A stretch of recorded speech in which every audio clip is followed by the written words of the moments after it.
So hello everyone! For today's video ay ang part 2 natin. So kung paano malalaman kung malignant or benign yung bukol na meron tayo sa ating mga breasts. So, tara!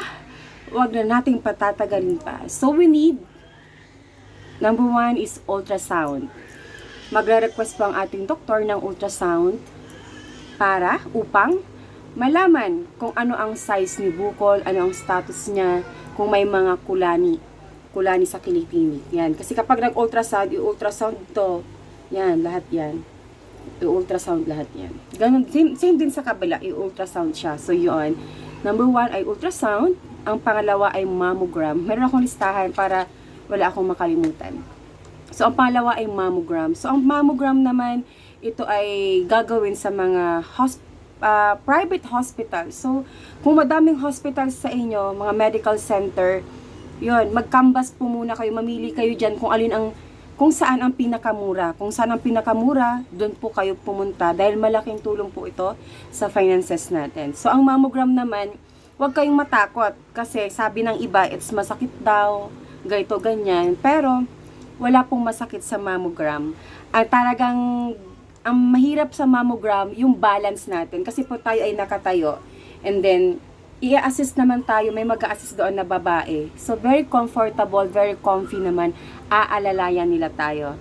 Para wala tayong discomfort na maramdaman. So, yun po, hindi masakit si mammogram. Alright? So, ang talagang kailangan lang natin talaga yung balance natin. Kasi nga, possible tayong ma-out of balance kasi kailangang ipitin. Yan. Hindi masakit siya. Okay, wrong po yun. Yan. So, pangalawa is una ay ultrasound, pangalawa ay mammogram, 'di ba? Para talaga detailed talaga. Makitang-makita doon hanggang sa kilikili natin. Ayan. So, ganyan. Kitang-kita doon. So, pagkatapos ng mammogram, kapag nakita na ulit ng doctors natin iyon, magre-request na ng biopsy. Ang biopsy po, doon natin malalaman talaga siya kung benign or malignant at kung ano ang stage. So, yun. So, sa biopsy naman po, may dalawang klase ng biopsy. Core needle or yung minor surgery.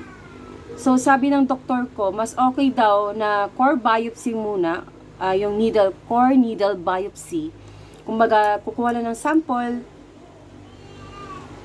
at doon natin dadalhin sa histopad para kung benign man siya, hindi na kailangan pang mag minor surgery. Kasi po kapag gagawin na agad yung minor surgery, ang pipilitin ay minor surgery para kumuha ng sample at dalhin sa histopad. Maano na ang gamot noon. Kumbaga yung gamot na gagamitin na pangimay, mataas na rin po ang level. So, sabi ni Doktora Caseda ng Ospital ng Lipa, dun na lang po tayo, ma'am, sa core needle biopsy. Hindi gagamit ng malakas na pampangimay. Yung ordinary anesthesia lang ang gagamitin. So, yun lang po. So, una natin ay ultrasound. Sunod, mammogram. Ang pangatlo ay core needle biopsy. So, doon, sa core needle biopsy, dinala na sa histopad. At taran! It's malignant. So, malignant po yung nakuhang sample sa breast ko. So, yun. Ano ang kasunod na kailangan? Yung panel. Yung pong sa panel, para malaman siya kung HER2 positive ba siya o negative sa estrogen, basta yun. Sasabihin naman ng doktor yun about sa gen. At tapos yung HER2 positive. So ako po, nung lumabas yung HER2, yung panel na yon, lumabas doon that I am HER2 positive. So yun po, biopsy, ultrasound, mammogram, biopsy, at yung pong sa test po kung ikaw ay HER2 positive. Ayan, so yung pong apat na yon, yun ang kailangan natin. So syempre po, ang magbibigay ng lahat ng request na ito ay ang mga doctors natin. So, yun lamang po.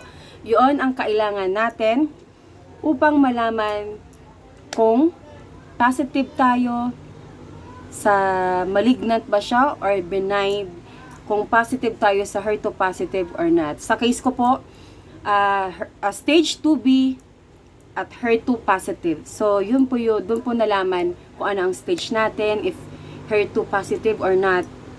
So, yun. Sa case ko, I am HER2 positive.